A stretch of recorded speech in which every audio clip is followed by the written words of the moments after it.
Hello guys! Nandito tayo ngayon sa University of Cambridge at dumadalaw. At may mga nagtatanong sa akin, nababanggit ko sa ilang vlogs natin ang Cambridge University, pati na rin ang UP Diliman. Kaya may nagtatanong sa akin, ano ba ang kaibahan ng UP at ng Cambridge? Ngayon, sasagutin natin yan. Nagkataon na pareho nating naranasan ang pumasok sa dalawang pamantasan na ito, na nag-aral tayo sa UP Diliman nung undergrad at nito namang graduate degree ay nag-aral tayo dito sa University of Cambridge. Pero bago sagutin ang pagkakaiba ng dalawa, maganda rin siguro sagutin natin ano ba ang pagkakapareho nitong dalawa na to. Una sa lahat, itong dalawa na ito ay kinikilala na mahusay na pamantasan sa kanya-kanyang bansa.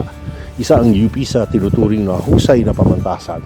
Siyempre may iba pa rin naman top schools na kabilang palagi sa top pagnirango ang mga eskwela sa buong mundo. Ilang dyan halimbawa ang Ateneo de Manila o ang De La Salle University.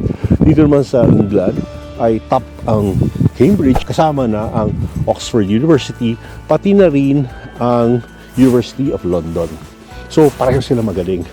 Pangalawa ay pareho silang public school. Ang nagpopondo ng Cambridge ay government money, bagaman may tuition fee pa rin. Ang UP Diliman naman, ang nagpopondo dyan ay ang gobyerno. So, mahusay din sila pareho sapagkat ang mga graduates nila ay kilala sa kanya-kanyang fields. Halimbawa, ang UP ay nakapag-produce sa mga presidente tulad ni Marcos o ni Arroyo o ni Macapagal, Senator Miriam Santiago, maraming national artists.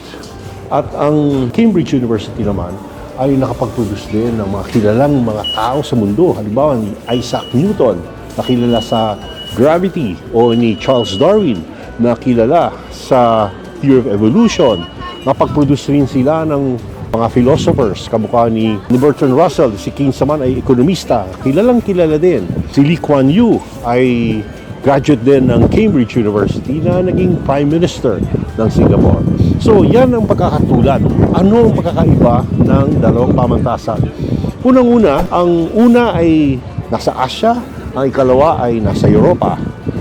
Ikalawa, ang UP ay, ang rango ay usually nasa 300, more or less, sa world ranking. Kapag rango ng top 1,000 schools in the world, ay pumapalo sa about 300 ang rango ng UP.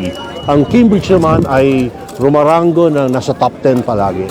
At kung ganon, top 1 ang UP sa Pilipinas at top naman sa mundo ang Cambridge. Kuminsan napapalitan ang pagiging top 1 ng Cambridge. Napapalitan siya kuminsan ng Harvard, ng Oxford, ng MIT, Massachusetts Institute of Technology, ng Stanford, Yale, pero nasa top 10 naman siya palagi. So, yan yung kaibahan, no? Magkaiba yung rango nila. Magkaiba rin sila in the sense na sobrang yaman ng Cambridge. Pareho silang public school. Subalit, ang UP kasi ay free education. Walang binabayaran mga estudyante doon pag pumasok, lalo sa undergrad. Pero sa graduate level, may maliit na binabayaran na konti-konti lang. At dahil dito, hindi sapat palagi ang pondo ng UP, kulang pa rin. Whereas ang University of Cambridge ay isa sa pinakamalaking pondo sa kabuuan ng Inglaterra. Bagaman hindi kasing laki ng pondo ng Harvard University, ay napakalaki pa rin. Dahil bukod sa binibigay na pondo ng pamahalaan, ay napakataas din. Kumbaga sa peso ay milyon-milyon ang tuition fee dito sa Cambridge University. Bagaman yung iba ay nakakakuha ng scholarship, in general, napakataas talaga ng tuition fee sa pamantasan na ito.